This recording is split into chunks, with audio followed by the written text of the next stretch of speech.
Bonjour, c'est Nicolas du site utilisersonmac.com.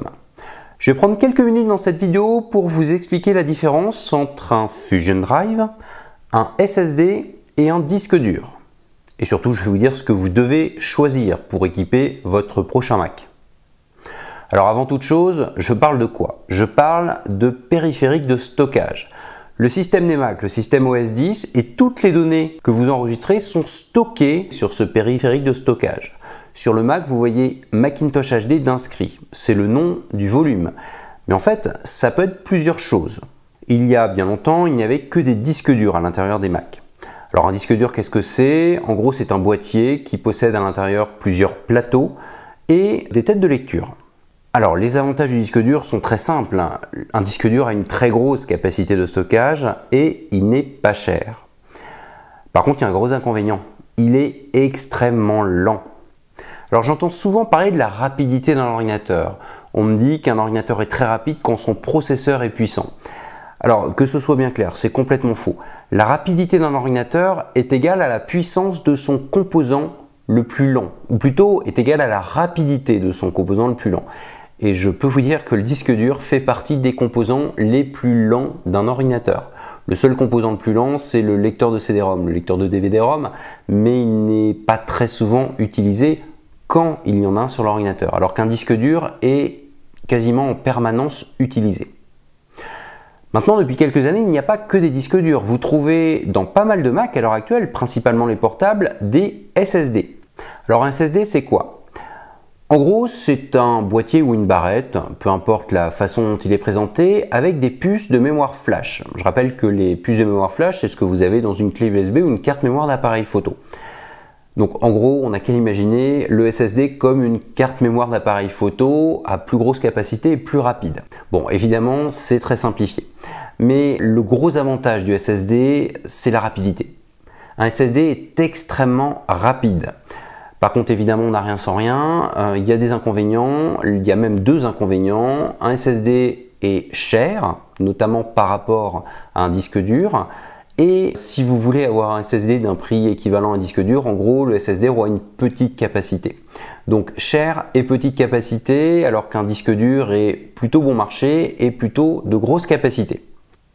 Maintenant, pour essayer de trouver un compromis, Apple a créé il y a quelques années, ou plutôt a utilisé une technologie d'Intel, une technologie qui s'appelle, pour Apple, le Fusion Drive. Alors un Fusion Drive, qu'est-ce que c'est? C'est simple. Comme un disque dur, ce n'est pas très cher et ça a une grosse capacité, mais c'est lent. Et comme un SSD, c'est extrêmement rapide, mais ça a une petite capacité et c'est assez cher. Le Fusion Drive, c'est un mix entre disque dur et SSD, de petite capacité. Donc en fait, le Fusion Drive correspond à un disque dur plus un SSD. Bon, vu que le SSD a une petite capacité, le prix n'est pas démentiel. Maintenant, le disque dur présent permet quand même d'avoir une grosse capacité de stockage. Donc en fait, le Mac sur lequel le Fusion Drive est installé va tout simplement ne voir qu'un seul volume. Et le rôle d'OS X, le système d'Apple, cela va être de placer sur le SSD tous les documents qui vont servir le plus souvent. Donc évidemment, en théorie, ce sera forcément plus lent qu'un SSD, mais en pratique, il y aura tellement peu de différence pour un usage normal par rapport à un SSD qu'on peut quasiment dire, je dis bien quasiment, qu'un SSD et un Fusion Drive sont grosso modo de la même rapidité. Par contre, le Fusion Drive aura une capacité bien supérieure au SSD, puisque je vous rappelle que dans le Fusion Drive, il y a un SSD plus un disque dur. Ce qui veut dire qu'avec cette technologie, on additionne les avantages du SSD avec les avantages du disque dur. Et évidemment, on exclut les inconvénients de l'une ou l'autre de ces catégories. Alors vous l'aurez compris, pour votre prochain achat de Mac, je vous déconseille d'avoir un Mac équipé juste d'un disque dur. Si vous achetez un Mac portable, vous aurez très certainement un SSD. Par contre, si vous achetez un iMac ou un Mac mini, bref un Mac de bureau, certains sont encore vendus avec des disques durs. Donc clairement, dans ces cas-là, je vous conseille très fortement de prendre l'option Fusion Drive. Sachant que pour la plupart de ces Mac, la modification ne se fera vraiment pas facilement après. Donc soit vous la faites à l'achat, ou plutôt soit vous la faites pendant l'achat, soit vous ne la ferez pas après. Donc clairement, évitez d'acheter un Mac qui n'a qu'un disque dur interne comme capacité de stockage. Sachant qu'en plus, les systèmes OS X sont optimisés de plus en plus chaque année pour fonctionner avec des SSD. Si vous avez un Mac avec disque dur, il vous semblera vraiment très lent.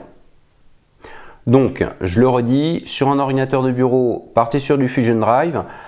Et sur un ordinateur portable, la plupart des gammes seront équipées de SSD, donc très bien. Par contre, dans le cas du MacBook Pro, celui qui est assez ancien maintenant, mais qui est toujours en vente, il n'y a pas de SSD, c'est un disque dur. Vous pouvez par contre très facilement, à n'importe quel moment, et même vous-même, changer ce disque dur et le remplacer par un SSD. Donc ça, pas de problème, ça peut s'upgrader soi-même plus tard, sans aucun souci.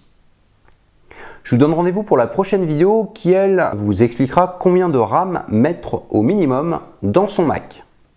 Et pour ceux d'entre vous qui désirent un maximum de renseignements sur leurs produits Apple, j'offre gratuitement aux abonnés de ma newsletter des conseils exclusifs qui ne sont disponibles ni sur le site utilisersonmac.com, ni sur la chaîne YouTube correspondante.